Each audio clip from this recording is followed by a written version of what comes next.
بنی اسرائیل کا واقعہ آپ نے سنا ہوگا کہ ایک نوجوان تھا بہت بڑا گنہگار، کوئی ایسا جرم نہیں، کوئی ایسا گناہ نہیں جو اس نے نہ کیا ہو۔ شراب وہ پیتا، چوریاں وہ کرتا، قتل وہ کرتا، حتیٰ کہ صورتحال یہ ہو گئی تھی کہ گھر سے اگر عورتیں نکلتی تھی پکڑ کے ان کے ساتھ زنا کرتا، گھر سے عورتوں نے نکلنا چھوڑ دیا۔ کوئی آدمی اپنا سامان لے کے جا رہا ہوتا تو اس کا سامان چھین لیتا، اس کے روپے پیسے لوٹ لیتا۔ سارے بستی کے لوگ تنگ آ گئے، عاجز آ گئے۔ آپس کے اندر بیٹھ کر کے مشورہ کیا گیا کہ اس نوجوان کو بستی سے باہر نکال دیا جائے۔ بستی کے سارے لوگ پریشان ہیں، کہیں ایسا نہ ہو جائے کہ اس کے گناہوں کی وجہ سے اللہ کا عذاب دیا جائے بستی پر۔ اس کے ماں باپ کو بلایا گیا، بھائی بہنوں کو بلایا گیا، بھائی تمہارا یہ لڑکا، یہ تمہارا بھائی، اس کے اتنے گناہ ہو چکے ہیں کہ بستی میں رہنے کے لائق نہیں ہے۔ ماں باپ نے صاف صاف ہاتھ اٹھا لیا کہ میرا اس سے کوئی تعلق نہیں۔ بھائی بہنوں نے صاف صاف کہہ دیا اس کو نکال دو، میرا کوئی تعلق اس سے نہیں ہے۔ سب لوگوں نے دھکے مار کر کے اس کو بستی سے باہر نکال دیا۔ جب وہ بستی سے باہر نکلا ہے اور چلتا رہا، ایک ویرانے جنگل کے اندر پہنچا، اس نے پیچھے مڑ کر کے دیکھا کوئی بھی نہیں ہے، آگے دیکھا کوئی نہیں، دائیں بائیں کوئی نہیں۔ اب اس کے دل میں خیال آیا کہ آپ کہاں جائیں گے، اب کہاں جائیں گے؟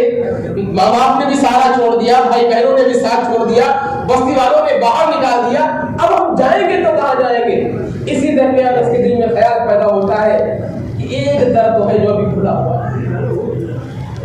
سارے در بند ہو چکے ہیں، سارے دروازے بند ہو چکے ہیں، لیکن ایک در اللہ کا ہے کھلا ہوا ہے۔ اس نے وہیں پر ایک آہ بھری اور دل سے کہا کہ اللہ آپ جانتے ہیں کہ میرا اس دنیا میں اب کوئی نہیں ہے، ماں باپ بھی نہیں، بھائی بہن بھی نہیں، دوست احباب بھی نہیں، رشتہ دار بھی نہیں، سب نے ہم سے بائیکاٹ کر دیا ہے۔ اے اللہ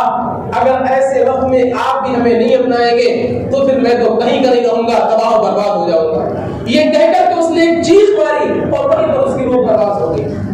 ادھر بستی کے پیغمبر حضرت موسیٰ علیہ السلام تھے۔ موسیٰ علیہ السلام کے پاس وحی آتی ہے کہ موسیٰ فلاں فلاں جنگل میں ہمارے ایک ولی کا انتقال ہو گیا ہے، ہمارے ایک دوست کا انتقال ہو گیا ہے، اس بستی میں اعلان کرو کہ سارے کے سارے لوگ اس کی جنازے میں شریک ہو، اور جو آدمی اس کے جنازے میں شریک ہوگا اللہ کی طرف سے وعدہ ہے کہ اللہ اس کے سارے گناہوں کو معاف کر دے گا، اللہ اسے جنت دے گا، جہنم سے چھٹکارا مل جائے گا۔ موسیٰ علیہ السلام نے اعلان کیا کہ اللہ کے ایک ولی کا انتقال ہو گیا ہے، اور اللہ کی طرف سے خوشخبری یہ ہے کہ جو بھی اس کے جنازے میں شرکت کرے گا وہ جنتی ہوگا۔ تو سارے بستی کے لوگ جنت کسے نہیں چاہیے، مرد بھی، عورتیں بھی، جوان بھی، بوڑھے بھی، بچے بھی، سارے دوڑتے ہوئے اس جنگل کی طرف گئے۔ جب جنگل کے اندر پہنچے تو دیکھیں کیا عجیب ماجرا ہے، وہی شرابی، وہی چور، وہی ڈاکو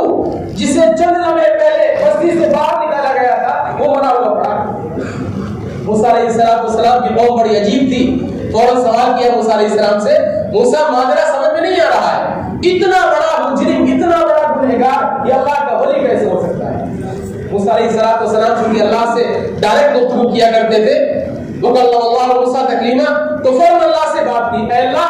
ماجرا تو ان لوگوں کے سمجھ میں نہیں آ رہا، تو میرے بھی سمجھ میں نہیں آ رہا ہے، اتنا بڑا مجرم، اتنا بڑا گنہگار،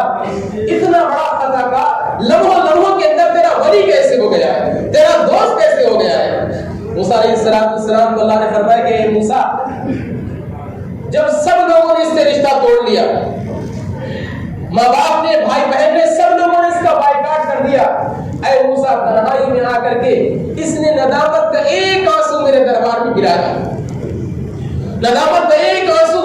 اس کی آنکھوں سے ٹپتا ہے موسیٰ، اور یہ میری غیرت گوارا نہیں کرتی ہے کہ جو بندہ کتنا بڑا گنہگار ہو، کتنا بڑا خطا کار ہو، وہ ندامت کے ساتھ میں ایک آنسو گرائے، پھر میری یہ شان گوارا نہیں کرتی کہ اس کے گناہوں کو معاف کر دوں، میں اس کے سارے گناہوں کو معاف کر کے رہتا ہوں۔ میرے دوستوں، میرے بھائیوں، ہماری زندگی کی سانسیں چل رہی ہیں، یقیناً ہم بہت بڑے مجرم ہیں، ہم بہت بڑے گنہگار ہیں، بڑے سیاہکار ہیں، پاپی ہیں، لیکن اللہ کے بندے ہیں، اس اللہ کے بندے ہیں جو دنیا کی ساری ماؤں سے زیادہ اپنے بندے سے محبت کرتا ہے۔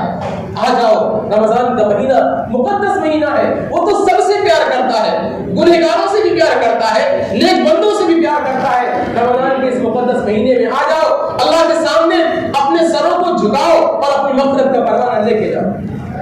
وہاں یہ پیغام ہی نہیں ہے کہ کون خطا کار ہے، کون مجرم ہے، نگار ہے، وہاں تو جو غیر تھے، جو دشمن تھے، اللہ نے ان کے لیے بھی اپنے رحم و کرم کے دروازے کھول دیے۔